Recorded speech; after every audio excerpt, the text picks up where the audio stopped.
รีบสู้ปกไม้บองปอนต่างออกนี้ทั้งนี้มาสลอมาจูเครื่องพวกโกจมวยหนึ่งตะโกนจมวยหนึ่งขยมจ้าแต่จะได้ยมเมียนเลยจมวยหนึ่งสัตว์สลอมจูคลานั่งไอ้ตะบงยืงบกเครื่องให้บกเครื่องมันขอไอปีบกเครื่องสลอมจูเครื่องเซมเต้ยืงเมียนคนสลักไกรสลักโรยมาเด้งตั้มนับไปได้ยืงบกหายปลายบ่យើងមានតែមួយមុខទេចាពីរមុខខ្ញុំថែមជាមួយនឹងម្ទេសផ្លោកហ្នឹងហើយខ្ញុំបញ្ជាក់បន្តិចតកតងនឹងពោះគោយើងគួរតែស្ងោរហើយចាំយើងស្លជៀសវាងវាស្វិតប្របាក់ងោះណាអញ្ចឹងពោះគោរបស់ខ្ញុំបានស្ងោររួចរាល់អស់ហើយយើងមានលាយសាច់បន្តិចហើយតកួននេះគឺខ្ចីមែនតើមើលទៅក្រៅក្នុងវីដេអូអត់សូវខ្ចីប៉ុន្តែខាងក្រៅគឺខ្ចីចឹងនឹងខ្ញុំកាត់យកវាសឹងទៅទាំងអស់ហើយកាត់តែក្បាលចោលបន្តិចទេ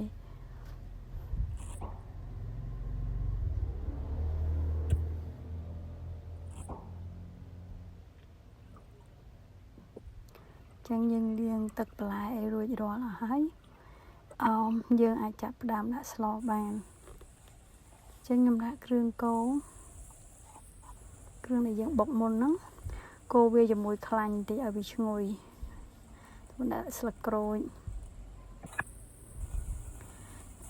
ប្រហុកក្នុងនេះខ្ញុំអត់ច្រាំដោយសារខ្ញុំប្រើប្រហុកសាច់អញ្ចឹងបើបងប្អូនអត់មានប្រហុកសាច់អាចច្រាំវាកុំឲ្យមានឆ្អឹងហ្នឹងហើយពេលយើងកូរវារៀងឈ្ងុយហើយយើងដាក់សាច់ជាមួយនឹងពោះគោយើងចូលច្បល់វាឲ្យរៀងចូលគ្រឿងបន្តិចហ្នឹងហើយនឹងខ្ញុំដាក់ជាមួយនឹងទឹកអំពិលទុំមកហើយពីព្រោះតកួនវាជាបន្លែដែលឆាប់រលួយអញ្ចឹងយើងដាក់ទឹកអំពិលទុំមុនឲ្យបានអញ្ចឹងយើងថែមទឹកបន្តិចយើងងាស់ដើម្បីឲ្យសាច់គោរបស់យើងវារៀងផុយបន្តិច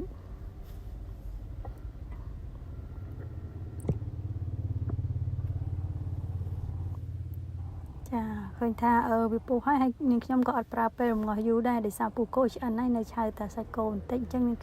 ខ្ញុំឃើញថាឆ្អិនហើយនាងខ្ញុំថែមជាមួយនឹងតកួនចាតកួនម្ទេសយើងដាក់ចូលគ្នាហើយទៅហើយយើងដាក់បែបហ្នឹងយើងញ៉ាំម្ទេសក៏បានអ្នកអត់ចេះញ៉ាំក៏ញ៉ាំបានព្រោះវាបានហឹរចូលសឡទេហ្នឹងហើយ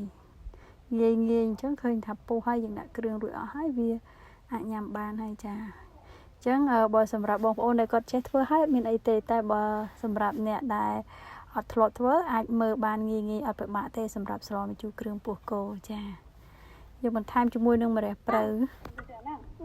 អាចដួសដាក់ចានញ៉ាំបានអរគុណសម្រាប់ការតាមដានហើយបើបងប្អូនមានចម្ងល់អាចខមមិនបានចាអរគុណ